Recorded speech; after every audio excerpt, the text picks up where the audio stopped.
Perusahaan ini tidak akan menyakiti kita karena perusahaan ini bergerak di dunia medikal. Semua orang hanya terdiam mendengar apa yang dikatakan oleh wanita ini karena mereka melamar pekerjaan ini tanpa mengetahui basic dari perusahaan ini bergerak di bidang apa.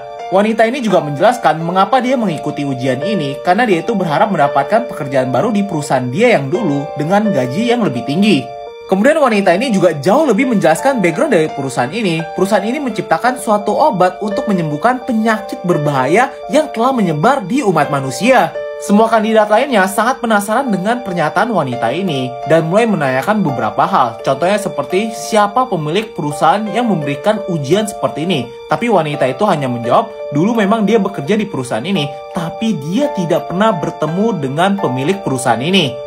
Kemudian ada juga yang bertanya, apakah jangan-jangan mereka berdelapan ini adalah tikus eksperimen yang tanpa mereka sadari, mereka memasuki ruangan ujian ini untuk mengikuti eksperimen yang tanpa mereka sadari.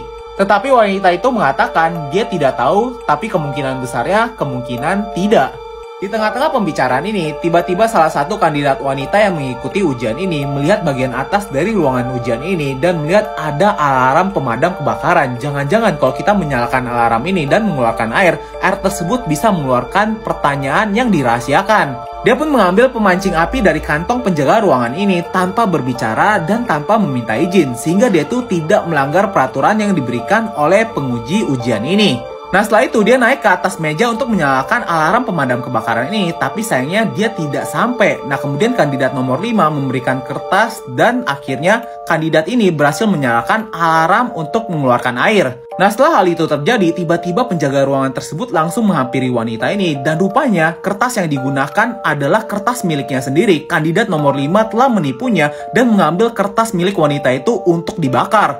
Semua kandidat lainnya kaget dengan apa yang dilakukan oleh kandidat nomor 5 karena telah menyingkirkan kandidat nomor 4 dengan cara yang sangat licik sekali. Nah tidak berhenti di situ saja, kandidat nomor 5 ini membuli dan memaksa kandidat nomor 1 untuk menjelaskan apa yang dia maksud tadi, bahkan sampai menyuruh dia untuk memakan kertas ujiannya sendiri. Karena kertas ujiannya rusak, akhirnya kandidat nomor 1 ini dikeluarkan dari ruangan tersebut. Nah setelah semua hal itu terjadi, kandidat nomor 5 ini mengatakan kepada seluruh kandidat, kita ini harus bertahan di ruangan ini dengan cara apapun. Nah mendengar hal itu, akhirnya kandidat nomor 5 ini dipukul sampai pingsan oleh kandidat berbaju biru.